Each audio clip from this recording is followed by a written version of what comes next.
அன்னை ஸ்ரீ அரவிந்தருக்கு வணக்கம். அனைவருக்கும் வணக்கம். இந்த 2026ஆம் ஆண்டு மே மாதம் 8ஆம் தேதி வெள்ளிக்கிழமை காலை ஸ்ரீ அரவிந்தரின் ஆங்கில நூலான த சிந்தசிஸ் ஆஃப் யோகா, தமிழில் யோக முறைகளின் ஒருங்கிணைப்பு என்ற பயில்களை நாம் தொடர்கிறோம். நாம் இப்பொழுது 314வது பக்கம் ஆங்கில புத்தகத்தில் உள்ளோம்.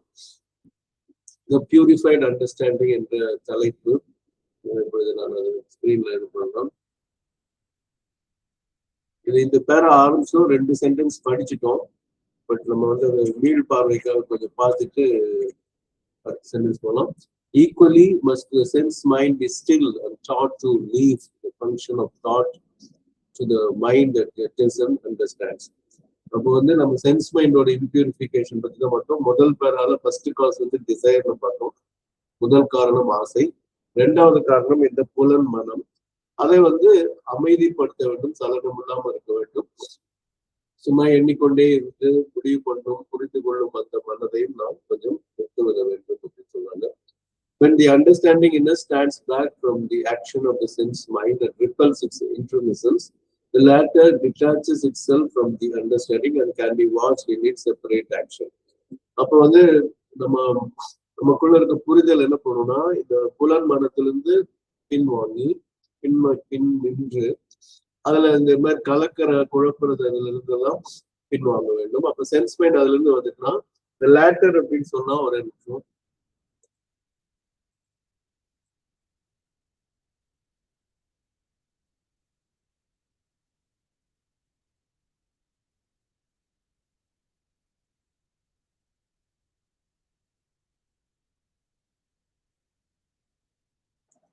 ஃபார்மர் லேட்டர் நம்ம பார்த்தோம், பின்னாடி இருக்கு அந்த சென்ஸ் மைண்ட் அப்படிங்கிறது. The latter, the sense mind detached itself from the understanding and it can be watched in a separate action. தன்னை கவனித்தலை தானே செய்ய முடியும் அப்படின்னு வேற வந்து சொன்னார். இது அன்றைக்கு பார்த்து விட்டோம். இன்றைக்கு புதிய இது செய்வோம்.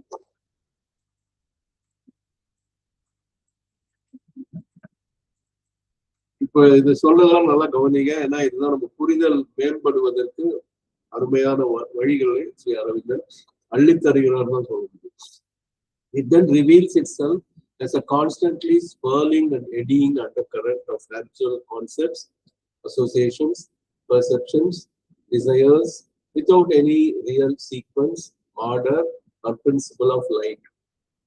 இதுதான் இப்போ நம்ம மனசு எப்படி இருக்குங்கிறது இதுக்கு மேல ஒரு விளக்கம் சொல்ல முடியாது. It then reveals, the sense mind then reveals itself. அது அப்படி பின்னாடி தன்னையே பார்க்குது. ஆனா இது வேணா நம்ம இப்ப சொல்ல ஏதோ வேற ஒரு இதாவது செல்ஃபி எடுத்து ஒரு செல்ஃபி வீடியோ நம்ம எடுத்துட்டு அந்த ரெக்கார்டிங்கை பார்த்தா நமக்கு இப்படி நம்மளே எப்படி பேசணும், இல்லை நம்ம ஏதாவது கூட்டத்துல பேசியிருப்போம், யாராவது ஒரு ரெக்கார்டிங் பண்ணியிருப்பாங்க, அதை நம்ம கூட ஷேர் பண்றாங்க, யூடியூப்ல போடுறாங்கன்னா இதுவே எடுத்துக்கங்க. இது வந்து பதிவு செய்யப்பட்டதா. இப்ப நாளைக்கு நான் பேசும்போது கையை எப்படி இது பண்றேன், எப்படி பேசுறேன், பேச்சுல தெளிவு இருக்கா, ஒரு கோகரன்ஸ் இருக்கா, எல்லாமே நான் வந்து ஸ்டடி பண்ண முடியும். ஆனா அது முடிஞ்சு பாஸ்ட்ல தான் பார்க்க முடியும். ஆனா இந்த இடத்துல ஸ்ரீ அரவிந்த் என்ன சொல்றாருன்னா, நீ பின்வாங்கி அது நடக்கும் போதே நீ ஒன்னை பாரு அப்படின்னு சொல்றாரு. அதனால நிறைய விஷயம் வந்து கோவிக்கும் போது அந்த கோபத்தை நம்ம எப்படி கோவிச்சுக்கிறேன், நம்ம இதுக்கெல்லாம் கோவிச்சு கூடாது, இப்படி வருத்தப்படுறியே, ஆனா என்ன சமாளிக்கக்கூடியது எத்தனை பார்த்துட்டு நம்ம இதெல்லாம் ஒரு விஷயமா அப்படின்னு சொல்லி நமக்கு நாமே ஒரு இது செய்யற மாதிரி வரும். It then reveals itself as a constantly swirling and eddying undercurrent of habitual concepts, habitual associations, habitual perceptions, habitual desires, without any real sequence, without any real order, or without any real principle of life. இது வந்து ஒவ்வொன்றா பார்ப்போம்.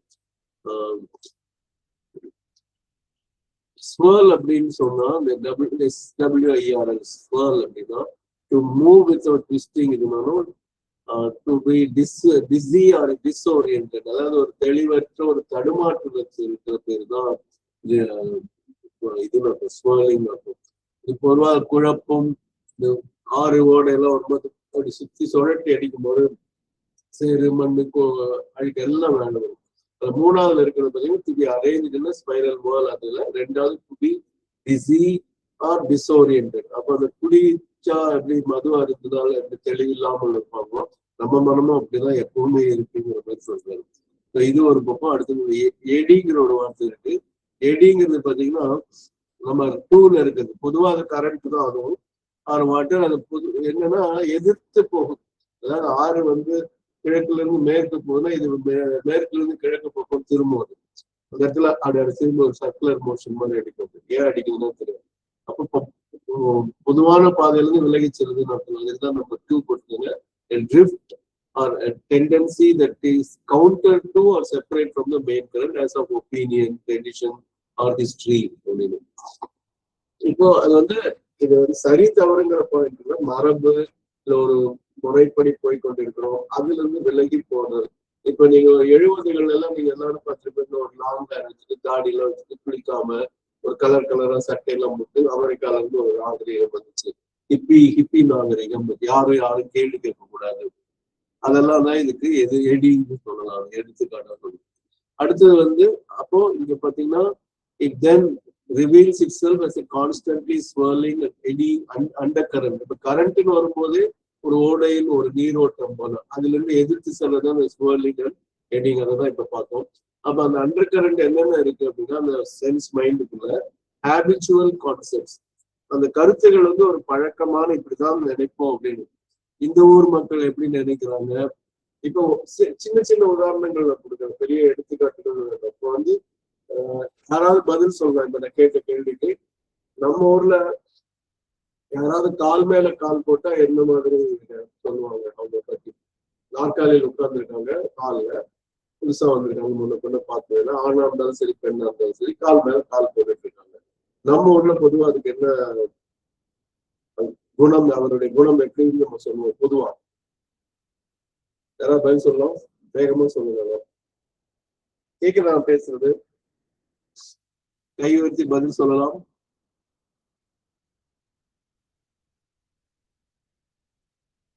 கேக்குதா? அது வந்து ஒரு ஆணவம். ஆணவம் வருது நம்ம ஊருக்கு. அதே மாதிரி இப்படி கை கட்டுனா இந்த வெஸ்டர்ன் பாடி லாங்குவேஜ்ல எல்லாம் பாத்தீங்கன்னா வந்து முடிவு எடுத்துதான் நம்ம அவனை வந்து மாற்ற முடியாது அப்படின்னு சொல்லுவாங்க. ஆனால் இப்ப அங்க இருக்கிற பெண்கள் கவுன் போடுறவங்களா இருக்காங்கன்னா அது காலில் வந்து நம்ம இப்போ உட்காந்துருமா கால் மேல் கால் போடாமல் அமர்ந்தால் அது ஆக்வர்டா இருக்கும். எதிர்த்தாப்புல உட்கார்ந்தவங்க அவங்க வந்து கால் மேல கால் போட்டாதான் அந்த உடைக்கு பொருத்தமா இருக்கும். அது பேண்டா இருந்தாலும் சரி, கவுனா இருந்தாலும் சரி, எதுவா இருந்தாலும் சரி. ஸோ வெஸ்டர்ன் லேடிஸ் பார்த்தீங்கன்னா அது கால் மேல கால் போடுறது ஒரு பழக்கமாவே வச்சிருப்பாங்க. ஆனா அந்த அவங்களுக்கு அதுதான் சௌகரியமா இருக்கும், ப்ராக்டிக்கலாவும் இருக்கும். ஆனா அது நம்ம ஊருடைய அளவுகோல் வச்சு பார்த்தா அந்த பொண்ணு ஆணவமான பொண்ணு. ஒண்ணும் இல்லை, யாரோ ஒருத்தர் வந்து இப்ப நானே இப்ப உட்காந்து பேசும்போது கூட அர்த்த பத்மாசனம் சொல்லி வலது கால வந்து இடது தொட மேலதான் வச்சிருக்கேன். எப்பவுமே பொதுவா அப்படிதான் உட்கார்ந்து இருப்பேன். எனக்கு தெரிஞ்ச ஒரு நண்பர் ஒருத்தர் ஆசிரமத்துல யாரோ ஒரு பொண்ணு அந்த மாதிரி உட்கார்ந்து பாரு, இந்த பொண்ணு ஆசிரமத்துல வந்து கால் மேல கால் போட்டு உட்கார்ந்துட்டு இதுக்கெல்லாம் எப்படி ஆன்மீகம் வரும், கொஞ்சம் கூட மரியாதை இல்லையே இப்படிலாம் சொல்லி. அது வந்து ஆசனம் தான் போட்டுட்டு இருக்கு, நல்லா தியானம் தான் பண்ணிட்டு இருக்கு. ஆனா இவருடைய பார்வை அதான் ஹேபிச்சுவல் கான்செப்ட், ஹேபிச்சுவல் அசோசியேஷன். கால் மேல கால் போட்டா ஆணவம் அப்படின்னு ஒரு பழக்கமான ஒரு பொருத்தத்தை நம்ம கொடுத்துருவோம். அப்புறம் ஹேபிச்சுவல் பெர்செப்ஷன்ஸ். இப்ப ஏதோ ஒண்ணு வேண்டாம், வெளியில நம்ம வாசல்ல இறங்கும் போது ஏதோ ஒரு ஒத்துக்கொள்ள முடியாத ஒரு நாற்றம், இப்போ நாற்றம் கெட்ட சொல்ல மாறிடுச்சு, துர்கந்தம் சொல்லுவாங்க, ஒரு கெட்ட நாற்றம் அடிக்கிறது. அப்ப வந்து உடனே நம்ம எங்கேயும் எலி செத்து போன மாதிரி இருக்குன்னு நம்ம சொல்லுவோம். ஏதோ ஒரு இறந்து போனா அந்த ஸ்மெல் வரும். அப்போ அதுவும் வந்து பெர்செப்ஷன், அது உடனே வந்து ஹேபிச்சுவல் பெர்செப்ஷன். அது போனா இப்படிதான் இருக்கும் அப்படின்னு சொல்லுவோம். But desires without any real sequence. அது நாலாவது வந்து ஹேபிச்சுவல் டிசைஸ். நம்ம இப்படிதான் ஆசைப்படுவோம், இப்படின்னா இப்படி ஆசைப்படுவோம். ஒருத்தர் ஒண்ணு வேண்ட ஒரு கூட்டத்துல பாத்தீங்கன்னா பணத்தை அள்ளி வீசினோம்னா, அதுவும் ஏழை மக்களாக இருந்தாங்கன்னா அந்த பணத்தை அள்ளுவாங்க அப்படிங்கிற ஒரு ஏதோ ஒரு திரைப்படத்துல காட்டிருப்பாங்க. முதல் மாடியில ஒரு பலகணி சொல்லக்கூடிய பால்கனியில நிற்பாரு அந்த தலைவரும் தலைவியும் யாரும் வந்து. அப்ப சில்லறைகளை அள்ளி வீசணும்னு அதை எடுக்க போகும்போது ஒருத்தர் மிதிபட்டு இறந்து போவோம், ஒரு சில 1 ரூபா நாணயங்களுக்காக. அப்ப அது பாத்தீங்கன்னா ஹேபிச்சுவல் டிசைஸ். அந்த வர்ற காசை நம்ம எடுத்துப்போம் அப்படின்னு. அதே மாதிரி அமெரிக்கா மாதிரி அவ்வளவு நல்ல ஒரு நாடுன்னு சொல்லக்கூடிய அமெரிக்கால எல்லாம் மால், ஹைப்பர் மால் அப்படின்னு சொல்லுவாங்க. நம்ம சூப்பர் மார்க்கெட் மட்டும் ஹைப்பர் மார்க்கெட்டும் சொல்லுவாங்க. திடீர்னு பவர் கட் எப்பாவது வந்துச்சுன்னா அங்க இருக்கிறவங்க சிசிடிவியும் ஒர்க் ஆகாது. இந்த பெரிய பெரிய எல்இடி டிவி எல்லாம் கூட தூக்கிட்டு ஓடிடுவாங்க. என்னென்ன கையில கிடைக்குதோ அதெல்லாம் எடுத்துட்டு ஓடிடுவாங்க. அவங்க பிடிக்கவும் முடியாது. அதெல்லாம் சிசிடிவியோட இது இருக்காது. ஆனா என்ட்ரி ஆனவங்க பண்ணலாம், ஆனா எடுத்துட்டாங்கன்னு ப்ரூவ் பண்ண முடியாது. அதே இது ஜப்பான் நாட்டுல பாத்தீங்கன்னா அதே மாதிரி ஒரு மால்ல வந்து கரண்ட் கட் ஆச்சுன்னா எடுத்த பொருளை அந்த ஷெல்ஃப்ல வச்சுட்டு அவங்க போயிட்டே இருப்பாங்க. நம்ம ஊர்ல அன்னைக்கும் சொன்னேன்னு நினைக்கிறேன், கடலூர்ல எல்லாம் அந்த சுனாமி வந்த புதுசுல பால் நார்மலா விற்கிற விலையை விட அதிகமான விற்றாங்க. பல மடங்கு அதிகமா விற்றாங்க. ஏன்னா அடுத்த நாள் பால் வருமா வராது ஃபர்ஸ்ட். வாங்கின நம்ம மக்கள் அது வித்தவருடைய ஒரு வாங்கின நம்ம மக்களும் ஃப்ரிட்ஜுக்கு வீட்டுல பவர் இருக்கா இல்லையா, பால் வச்சா கெட்டு போகுமா கெட்டு போகாதுலாம் யோசிக்கலாம். ஒரு பாக்கெட் வாங்குற இடத்துல 4 பாக்கெட் வாங்குறாங்க. ஏன்னா ஸ்டாக் பண்ணி வைக்கிறாங்க. இப்போ இந்த பெட்ரோல் தட்டுப்பாடு வந்து எல்லாரும் வந்து பெட்ரோல் டேங்கர் ஒப்பணும்னு பார்த்தாங்க இல்லையா, அந்த மாதிரி ஈரான் அமெரிக்கா போரோட இதுல. அப்ப இதெல்லாம் வந்து habitual perceptions, association, concept, designs. அதே வந்து ஜப்பான் சுனாமிங்கிற சொல்லி ஜப்பான் நாட்டுல இருந்து தான் வந்துச்சு. அங்க இதே மாதிரி நடந்த போதும் விலை உயர்த்தப்படவில்லை. வாங்குறவங்களும் தனக்கு தேவைக்கு இன்னைக்கு எனக்கு 1 லிட்டர் 1/2 லிட்டர் தான் எனக்கு வேணும்னா அதை தவிர எக்ஸ்ட்ரா ஒரு சேஷே கூட அவங்க வாங்கல. அந்த அளவுக்கு அவங்க வந்து இதா இருக்காங்க. நான் இப்ப சமீபத்துல ஒரு காணொளி பார்த்தேன். அதுல வந்து மெட்ரோ, இப்ப நம்ம ஊர்ல வந்து எத்தனை பேர் நம்ம இதுல மெட்ரோ போயிருக்கீங்க? நம்ம மக்கள் யாராவது ஒருத்தர் போனேன் போலன்னு சொல்லலாம். சென்னை மெட்ரோ, பெங்களூர் மெட்ரோ, எந்த நாட்டுல வேணாலும் போயிருக்கீங்களா? நம்ம ஊர்ல இந்தியாவில நான் சொல்றேன், இது வேற நாடு கூட வேண்டாம். யாராவது ஆமா இல்லைன்னு சொல்லலாம். சொல்லுங்க ராமகிருஷ்ணன். போயிருக்கேன் சார். ஓகே. அதுல எப்படின்னு கேட்டீங்கன்னா, அந்த நம்ம நாட்டுல அதுல ஒரு ஒழுங்கு இருக்கு, ஒரு சுத்தம் இருக்கு, ஒரு நேர கட்டுப்பாடு இருக்கு, ரொம்ப அழகா இருக்கு. நம்ம வெளிநாட்டுல இருக்கோம்னு ஏதாவது போட்டோ எடுத்து நம்ம போட்டோம்னா இந்தியா இல்ல வெளிநாடுன்னு சொல்ற அளவுக்கு அதோட தன்மை இருக்கு. சரியா? இதே விஷயம் அது நம்ம நாட்டுல நான் பெங்களூர்லயும் பார்த்திருக்கேன், சென்னையிலயும் பார்த்திருக்கேன். ஏறும் போது 4 பேர் இப்படி இருக்கணும், 4 பேர் ஒரு சேர இருக்கணும், விரல் மாதிரியே போகும். அதே நம்ம ஜப்பான்ல பார்க்கும்போது கதவு அகலமா இருக்கு, 4 பேர் போறது, இறங்குறவங்களுக்கும் ஏறவங்களுக்கும் தள்ளு முள்ளுன்னு சொல்லுவாங்க, லைட்டா இருக்கும். ஆனா அங்க இதுல வந்து எந்த கட்டுப்பாடும் யாரும் கவனிக்காட்டி கூட அவங்க வரிசையில நிக்கிறாங்க. கொஞ்சம் கேப் விட்டு ஒருத்தரா போறாங்க, இறங்குறவங்க ஒரு பக்கமா அழகா இருக்கு. அந்த இப்ப இதை அதாவது விட்டுருங்க, இந்த மெட்ரோ வந்து அந்த மாதிரி மற்றபடி ரொம்ப டீசெண்டா இருக்குன்னு தான் சொல்றேன். நம்ம ஊர்ல பஸ்ல இடம் பிடிக்கிறது யோசிச்சு பாருங்க. சைடு வழியா அதாவது படிக்கட்டுல அடிச்சு முடிச்சு ஏற பார்ப்பாங்க முதல்ல, எனக்கு சீட்டு கிடைக்கணும்னு. இல்லாட்டி சில பேர் ரொம்ப விவரமா என்ன பண்ணுவாங்க, ஜன்னல் வழியா ஒரு துண்டையோ கட்சிக்கோ போட்டு அந்த சீட்டை ரிசர்வ் பண்ணிடுவாங்க. அதுக்கப்புறம் ஏறி போய் உட்காருவாங்க. சில பேர் அதையே எடுத்து தூக்கி போட்டு அதை யாரு வேணும் தூக்கி போட்டு அப்படின்ட்டு அந்த மேலே உட்காராங்க. இத்தனை கோளாறுகள் எல்லாம் பாத்தீங்கன்னா இந்த ஹேபிச்சுவல் அசோசியேஷன், ஹேபிச்சுவல் பெர்செப்ஷன், எனக்கு இடம் கிடைக்கணுங்கிறது ஹேபிச்சுவல் டிசைர்ஸ். அதுல வந்து திங்கிங்கே இந்த மாதிரி இருக்கும். இதெல்லாம் நம்மளுடைய செயல்பாடுகள், அது எண்ணங்கள் அப்படி இருக்கிறது அந்த இப்படி வெளிப்படுது. அப்போ அதே நம்ம வடநாட்டுலயும் பார்த்துட்டோம். இப்ப சில பேர் நம்ம நாட்டுல அவங்க நிறைய பேர் இருக்கிறவங்க எல்லாம் பாத்தீங்கன்னா அந்த வெற்றில பார்த்து போடுற நல்ல பழக்கம்னு சொல்லுவாங்க. தாம்பூலம் போது ஜீரணத்துக்கு நல்லது. ஆனா எந்நேரமும் அதை போட்டுட்டு நான் வந்து ஒரு அருமையான எக்ஸ்போர்ட் ஆஃபீஸ் போறேன் நாக்பூர்ல. ஆபீஸ்ல நல்ல ஏசி, நல்ல இன்டீரியர் டெக்கரேஷன் ஹைஃபையா இருக்கு. ஆனா போற பாதை ஃபர்ஸ்ட் ஃப்ளோரோ செகண்ட் ஃப்ளோரோ அந்த இது படியேறி தான் போகணும், லிஃப்ட் இல்ல. கார்னர் பூரா சிவப்பு காவி அடிச்ச மாதிரி ஒரு இது அப்படி துப்பி வச்சிருக்காங்க வெத்தில. அது வந்து அவங்க வந்து ஒரு பொருட்டாவே நினைக்கல, அசுத்தமா இருக்கு அப்படின்னு. சிங்கப்பூரும் அதே மாதிரிதான் ஒரு காலத்துல இருந்து அந்த பிரசிடென்ட் வந்து ரொம்ப அழகா அதை மாத்தணும்னு சொல்லுவாங்க. இன்னைக்கு அது மிகச்சிறந்த நாடுகளில் ஒன்றாக இருக்கு. அதனால நம்ம டிசிப்ளின் ஒன்று வேணும். இப்ப desires without any real sequence, அந்த எண்ணங்கள் வந்து சீக்வன்ஸ்னா ஒன்றன் பின் ஒன்றாக அப்படின்னு சொல்லி. இப்ப நம்ம சாப்பிட்றதே நம்ம எடுத்துக்கணும், விருந்துக்கே போறோம், அவங்களே பரிமாறும் போது முதல்ல பருப்பு, நெய், அப்புறம் வந்து சாம்பார், அப்புறம் இந்த ஊர்ல என்னன்னா புதுச்சேரியில காரக்குழம்புன்னு சொல்றதுதான் முதல் ஊத்துறாங்க, அப்புறம் தான் சாம்பார் ஊத்துறாங்க. அப்போ அது ஆர்டர் சில நேரம் பண்ணலாம். ஆனா ஒரு ஆள் வந்து என்னன்னு தெரியாம ஒரு சாதத்தை வாங்கிட்டு முதல்ல பருப்பை போட்டு, சாம்பாரையும் போட்டு, காரக்குழம்பையும் போட்டு, புளிக்குழம்பையும் போட்டு, மோர்குழம்பையும் போட்டு, ரசத்தையும் போட்டு, பாயசத்தையும் அதுக்குள்ள ஊத்தி, தயிர் மோரையும் ஊத்துனா அந்த சாப்பாடு எப்படி இருக்கும் நீங்களே யாராவது சொல்லுங்க. எல்லாம் ஒரே சாதத்துல போடுறாங்க, தனித்தனியா சாப்பிடாம. எப்படி இருக்கும் தயவுசெய்து சொல்லலாம். முன்னெல்லாம் ராப்பிச்சைக்காரன்ங்கிறது ஒரு கான்செப்ட் இருந்தது. ஃப்ரிட்ஜ் நம்ம வீட்டுக்குள்ள எல்லாம் நுழையிறதுக்கு முன்னாடி ஏதாவது மிச்சம் மீதி இருந்தா அவருக்கு போட்டுருவோம், கொஞ்சம் கெட்டாலும் போட்டிருப்போம் நம்ம ஆளுங்க.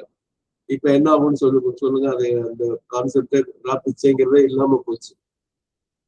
சொல்லுங்க, அந்த மாதிரி எல்லா குழம்பையும் எல்லா பாயசம் உட்பட ஒரு சாதத்தில் போட்டா அந்த குழம்பு அந்த சாதத்தோட ருசி எப்படி இருக்குன்னு சொல்லுங்க. யாரோ ஒருத்தர் பதில் உடனே கை வைத்து சொல்லலாம். பாயசமும் அதுல இருக்கு, குழம்பு ரசம் எல்லாத்துலயும். தயவுசெய்து கேள்வி கேட்டா உடனே பதில் சொல்லுங்க, பதிவாயிட்டு இருக்கு. சொல்லுங்க புவனேஸ்வரமா. சார் சாப்பிட்டு பார்த்தாதான் சார் அது ருசி எப்படி தெரியும், நம்ம அப்படி சாப்பிட்டதே இல்லையே. கற்பனை பண்ணி பாருங்க. கற்பனை பண்ணா ஒரே கதம்பு குழம்பு, ஒரு பக்கம் இனிக்கும் ஒரு பக்கம் காரமா இருக்கும், ஒரு பக்கம் புளிக்கும். பாக்குறவங்களுக்கு எப்படி இருக்கும்? பாக்குறவங்களுக்கு வாந்தி வராப்புல இருக்கும், வேற ஒண்ணும் இல்லை. அப்ப இந்த சீக்வன்ஸ்ங்கிறது எண்ணத்திலேயே வந்து நம்ம பாத்தீங்கன்னா கோளாரோட நம்ம மனசு இருக்கக்கூடாது. ஒன்றன் பெற்றாக இப்படி சீராக இப்ப ஸ்ரீ அரவிந்தர் இப்ப மிகச்சிறந்த எடுத்துக்காட்டு இவருடைய பேராகிராஃப்ஸ். இப்ப first cause of impurity is desire, second cause is இப்ப படிச்சுக்கிட்ட சென்சஸ். அப்படி அழகா ஒன்றன் பின் ஒன்றாக இப்படி எண்ணங்கள் இருக்கும். எண்ணம் எப்படி இருக்கணுங்கிறது ஸ்ரீ அரவிந்தரோட ப்ரோஸ் எடுத்துக்கிட்டா ரொம்ப நல்லா புரியும். பயிற்சி வந்து அந்த பயிற்சியோடைய லிபர்ட்டிக்காக முன்பின்னாக சொற்கள் இருக்கலாம், ஓமைகள் இருக்கலாம், வேற வேற பொருள் எல்லாம் இருக்கலாம். இது பெஸ்ட். இங்கே பாருங்க எவ்வளவு அழகா habitual concepts, habitual association, habitual perception, desires without any real sequence, any real order. ஆர்டர்னாலும் அந்த ஒழுங்கு தான், சீக்வன்ஸ் ஒன்றுக்கும் ஆர்டரும் ஒழுங்காக இருக்குது. Or any real principle of right. ஒளி இருக்கணும். இந்த ஒளினா வந்து இந்த உண்மையான விளக்குறது வரக்கூடிய ஒளி அல்ல, அது வந்து புரிந்து கொள்வதற்காக இருக்கக்கூடிய ஒளித்தன்மை. இந்த தமிழ்லையும் பாருங்க, விளக்கம் அப்படின்னு சொன்னா எக்ஸ்பிளனேஷன் தமிழ்ல சொல்லுவோம். அது எக்ஸ்பிளைன் அப்படின்னு சொல்லும் போது தமிழ்ல விளக்கம்னால இப்ப கலங்கரை விளக்கம் அப்படின்னு சொன்னா கலங்கரைக்காக இருக்கக்கூடிய விளக்கு என்பதுதான் விளக்கம் என்று சொல்லுவோம். இப்ப விளக்கம்ங்கிறது எக்ஸ்பிளைன் பண்ணும்போது ஒளி பாய்ச்சுகிறது, நமக்கு புரியாத ஒன்றை புரியலைன்னா அது இருளான நிலை. விளக்கம் சொல்லும் போது புரியும். இதெல்லாம் வந்துட்டு தமிழ்ல ஒரு அழகு. இப்ப அந்த சென்டென்ஸ் திருப்பி படிக்கிறேன். It then reveals itself as a constantly swirling and eddying undercurrent of habitual concepts, associations, perceptions, desires, without any real sequence, order, or principle of light. இப்ப அடுத்தது போறேன். இந்த அடுத்த சென்டென்ஸ் சின்ன சென்டென்ஸ், ஆனா அதுல வந்து ஆழமான கருத்து புரிஞ்சு. நம்ம நிலைமை இப்ப எப்படி இருக்குன்னா, it's a constant repetition in a circle, unintelligent and unfruitful. அப்ப அந்த எண்ணம் இருக்கு பாருங்களா, அது திருப்பி திருப்பி ஒரே விஷயத்த பண்ணிட்டு இருக்கு. இந்த சர்க்கிள் unintelligent and unfruitful. அது அறிவு சார்ந்ததாகவும் இருக்காது, முட்டாள்தனமானதுன்னு அதுக்கு சொல்லலாம். அன்ஃப்ரூட்ஃபுல்லாம் பலன் அளிக்காததாகவும் இருக்கும். இப்ப நம்ம ஏதாவது செஞ்சோன்னா, இப்ப நான் வந்து அரிசி எடுத்து உலையில வைக்கிறேன், அடுப்புல வைக்கிறேன், அது குக்கர்ல வச்சாலும் சரி, கஞ்சி வடிக்கிற மாதிரி பண்ணாலும் சரி, அது ஒரு பக்கம் நடந்துட்டு இருக்கு. இன்னொரு பக்கம் பருப்பு வேக வைக்கிறேன், புளியை கரைக்கிறேன்னு சொல்லி பண்ணாலும் சாம்பார். அப்போ வந்து இதெல்லாம் செஞ்சா இருக்கு. நான் பாட்டுக்கு அரிசி இதெல்லாம் போட்டு குழப்பிட்டு இருந்தோம்னா சாம்பாரும் பண்ண முடியாது, அரிசியும் வேக வைக்க முடியாது. அப்போ வந்து ஒரு முடிவற்ற ஒரு நிலை, பலனளிக்காத ஒரு நிலை. அந்த குழப்பம் அப்பயே சொன்ன மாதிரி எல்லாத்தையும் கலந்து அடிச்சா வந்து முட்டாள்தனமா இருக்கும். யோசிச்சுப்பாங்க. ஏதோ ஒரு இதுல சொல்றாங்க, சக்கரை பொங்கல்ல சாம்பார் வச்சு சாப்பிட்டா அவ்வளவு நல்லா இருக்குன்னு எவ்வளவு சொல்லி முயற்சி பண்ணி அவன் எப்படி இருந்துச்சுன்னு அதெல்லாம் வந்து ஒரு சிலருக்கு பிடிக்கும், எது வேணா யாருக்கு வேணா பிடிக்கும். ஆனா பெரும்பான்மையான பேருக்கு பிடிக்காதுன்னு கான்ஸ்டன்ட் ரெப்படிஷன், அதுதான் அங்க இருக்குது. திருப்பி திருப்பி அதை வந்து தமிழ்ல சொல்லுவோம் செக்கு மாடு மாதிரின்னு சொல்லுவோம். ஒரு காலத்துல இப்போ சில இடங்கள் அது இருக்கு, மரச்செக்குகள் எல்லாம் அப்படி இருக்கும். ஒரு மாடு வந்து சுத்தி வந்துட்டு உள்ளுக்குள்ள இருக்கிற எள்ளி போட்டோம்னா நல்லா அரைச்சு எண்ணெய் எடுத்து கொடுக்கும். அந்த மாடு எப்படி அதுக்கு வந்து ஏன் செக்கு மாட்டுக்கும் வண்டி மாட்டுக்கும் என்ன வித்தியாசம்னா, வண்டி மாடு எங்க வேணா போகும். சாலை வந்து எங்க போகுதோ, கிழக்கை போகும், மேற்கு வடக்கு தெற்கு எங்க வேணா போகும். சாலை போற இடத்துக்கு இப்போ எந்த ஊருக்கு போனாலும் போகலாம். இந்த செக்கு மாடு அதே மாதிரி ரிப்பீட்டடா ஒரே சுத்தி அதான் it's a constant repetition in a circle. அதுவும் பாத்தீங்கன்னா அந்த செக்கு மாடு மாதிரிதான் அன்இன்டெலிஜென்ட் சர்க்கிள், அன்ஃப்ரூட்ஃபுல் சர்க்கிள். அப்போ அது பலனளிக்க கூடாதாகவும் இருக்கும், புத்திசாலித்தனமாகவும் இருக்காது, பகுத்தறிவோடையும் இருக்காது. So it's a constant repetition in a circle, unintelligent and unfruitful. இதோட இந்த பேராகிராஃப் முடியும் பார்ப்போம். Okay. ordinarily the human understanding accepts this undercurrent and tries to reduce it to a partial order and sequence. But by so doing, it becomes itself subject to it and partakes of that disorder, restlessness, unintelligent subjection, the habit and blind, purposeless repetition, which makes the ordinary human reason a misleading, limited, and even frivolous and futile instrument. அப்ப இதுல என்னன்னா ordinary the human understanding accept this undercurrent. பொதுவா இந்த மனித புரிதல் இருக்கு இல்லையா, அது இந்த கீழ் நீரோட்டத்தை ஒத்துக்குது. And tries to reduce it to a partial order, reduce it to a partial sequence. அப்போ ஓரளவுக்கு பகுதியை முழுமையாக இல்லாமல் ஓரளவுக்கு ஒழுக்கும் ஓரளவுக்கு வரைமுறையும் படுத்த முயற்சி பண்ணும். It tries to, but by doing so, ஆனால் அப்படி செய்யும் போது it becomes itself subject to it. அப்போ அதை என்ன பண்ணணும், இந்த அண்டர்ஸ்டாண்டிங் வந்து சப்ஜெக்ட் டு இட் நம்ம பார்த்தோம், அது அடிமையாகிவிடும். அதுக்கு எதற்கு, அதுக்கு முன்னாடி நம்ம பார்த்த ஸ்வர்லிங் அண்ட் எடியிங், ஹேபிச்சுவல், இது கான்ஸ்டன்ட் ரெப்பிட்டேஷன், அன்இன்டெலிஜென்ட், அதோடைய கீழான நிலைக்கு இது வந்து ஒரு பகுதியாக மாறிடும். இதுவும் ஒரு இதாக இருக்கும். By doing so, it becomes itself subject to it and partakes of that disorder. இந்த partakes வந்து ஷேர்னு பொதுவா பொருள் இருந்தாலும் இந்த இடத்துல வந்து இந்த பாருங்க, partake in சொன்னா ஷேர் வரும், partake of நம்பர் 3 பாருங்க, to suggest of the same quality, some quality of or have some of the quality of அப்படின்னு வருது. அப்படின்னு என்ன அர்த்தம் அப்படின்னா, அந்த அந்த டிசார்டர்ல அதுவும் ஒழுங்கற்ற தன்மைக்கு போயிடும், அந்த புரிதலும் ஒழுங்கற்ற தன்மைக்கு போயிடும். Partakes of the disorder, partakes of that restlessness. அப்போ வந்து சலன ஒரு ஒழுங்கா அமைதியெல்லாம் இருக்காது, அமைதியற்று இருக்கும். And partakes to this unintelligent subjection to habit. அப்போ வந்து அந்த பழக்கங்கிறது நமக்கு வந்து கொஞ்சம் கூட யோசிக்காம இந்த பழக்கம். நிறைய பேர் இந்த கதை கேட்டிருப்பீங்க நீங்க. ஏதோ ஒரு மடத்துல வந்து தியானம் பண்ணும்போது பூனை கட்டி வச்சாங்க, நிறைய எலி தொல்லை இருக்குன்னு சொல்லி பூனை வந்து பூனை பொருட்கள்லாம் போகுதுன்னு சொல்லி கட்டி வைக்கிறாங்க. அந்த மடத்தலைவர் வந்து அவர் உடல் நீத்த பிறகு அடுத்த மடல் தலைவர் வரும்போது தியானம் யாருக்கும் பூனை கதை கேட்டாங்க. பூனையை வந்து கட்டி வச்சாதான் தியானம் பண்ணணும், இல்லாட்டி நம்ம உடனே இப்படி கூட விளக்கம் சொல்லிடுவாங்க. பூனை எப்படி, பூனை தான் மனம், பூனையை கட்டி வைக்கிற மாதிரி நம்ம மனத்தையும் கட்டி வைக்கிற மாதிரி பூனை, அப்படி கூட ஒரு விளக்கத்தை சொல்லிடுவாங்க. அப்போ அதனால என்ன ஆகும், அன்இன்டெலிஜென்ட் சப்ஜெக்ஷன் டு ஹேபிட். அது பழக்கத்துக்கு கொஞ்சம் கூட அறிவை யூஸ் பண்ணாம அந்த பழக்கத்துக்கு நிறைய சடங்குகள் நம்மளுடைய தான். ஏன் அதை செய்யறோம், எதுக்கு பண்றோம்னு தெரியாம, ஆனா அது செய்யலன்னா பெரிய தப்பு மாதிரி. கல்யாணத்துல எல்லாம் பாத்தீங்கன்னா அரசு ஆளுங்கெல்லாம் கட்டி வச்சு கல்யாணம் பண்ற மாதிரி எல்லாம் பண்ணுவாங்க. அது பந்த காலம் ஏன் பண்றோம் எதுக்கு பண்றோம்லாம் தெரியாம பண்ணிட்டே இருக்கும். So unintelligent subjection to the habit and blind purposeless repetition. ஒரு திருப்பி திருப்பி செய்யணும், ஆனா கண்மூடித்தனமா காரணம் இல்லாம அதையே செஞ்சு. இது நம்ம சொல்றோம். ஒருத்தர் சொல்றாரு, அந்த சத்யசீலன் ஒரு பெரிய நல்ல பேச்சாளர், பட்டிமன்ற பேச்சாளர் இருந்தாரு. பட்டிமன்ற ஒரு நிலைக்கு போனார். அவரு ஒரு இடத்துல இது சொல்லுவாரு, ஐயா நான் இப்படி ஒரு துண்டு இருக்கு, இந்த துண்டு எடுத்து ஒரு நாற்காலியில இந்த பக்கம் போடுறேன், அப்புறம் தூக்கி இந்த பக்கம் போடுறேன், இதையே தொடர்ந்து ஒரு 3 தடவை பண்ணா என்ன பார்த்து நீங்க என்ன சொல்லுவீங்கன்னு கேட்டாரு.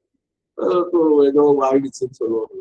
ஆனா அந்த மாதிரிதான் நம்ம தினம் பண்றோம், குட் மார்னிங் சொல்றோம், செய்யற வேலையே திருப்பி திருப்பி திருப்பி துண்டு பண்ற மாதிரியே நம்ம பண்ணிட்டு இருக்கோம். அதான் blind purposeless repetition which makes the ordinary human reason.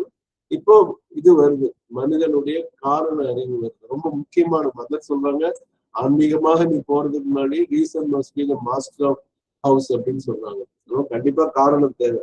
ஆனா இந்த மாதிரி குழப்பமா இருக்கும்போது என்ன பண்ணா, ஹியூமன் ரீசன் மிஸ்லீடிங் இன்ஸ்ட்ருமெண்ட். கடைசியில வந்து இன்ஸ்ட்ருமெண்ட் இருக்கு. அப்ப அந்த மனித காரணம் என்ன ஆகும்னா, தவறான வழிக்கு செல்லும் ஒரு கருவியாக இருக்கிறது. லிமிட்டட் இன்ஸ்ட்ருமெண்ட், ரொம்ப குறுகிய எல்லையுடைய கருவியாக இருக்குது. Any frivolous instrument and futile instrument. இந்த 2 வார்த்தையும் இருக்கு. ஃப்ரிவலஸ் ஒரு வார்த்தை அண்ட் ஃபியூட்டைல். ஃப்ரிவலஸ் அப்படின்னு சொன்னா unworthy of serious attention, trivial, அது அற்பமானதுன்னு நம்ம தமிழ்ல சொல்லலாம். ரொம்ப அதுக்கு அவ்வளவு மதிப்பு மரியாதை எதுவும் இல்லை, அந்த மாதிரி ஒரு காரணமா இருக்கு. அடுத்தது பாத்தீங்கன்னா ஃபியூட்டைல் அப்படின்னு சொன்னா இன்எஃபெக்சுவல், அது பலனற்ற, யூஸ்லெஸ். கொஞ்சம் முன்னாடி ஃப்ரூட்லெஸ் படிச்சோம், அது மாதிரி இது யூஸ்லெஸ். அது பயனற்ற ஒன்றாக இருக்கும். இதெல்லாம் தான் அந்த காரணம், அந்த மாதிரி ஆயிடும். ஸோ அந்த சென்டென்ஸ் திருப்பி படிக்கிறேன்.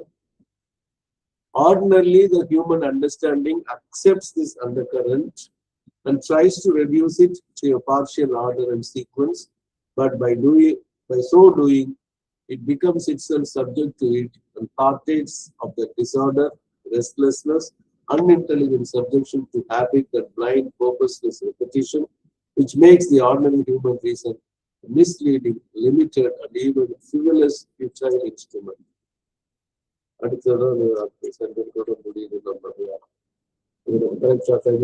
There is nothing to be done with this fickle, restless. என்னென்ன வார்த்தை யூஸ் பண்ணுறது கொஞ்சம் மாதிரி ஃபியூட்டைல் ஃபிரிவலஸ் எஃப்லே மூணாவது ஃபிக்கில். Okay, restless, violent and disturbing factor.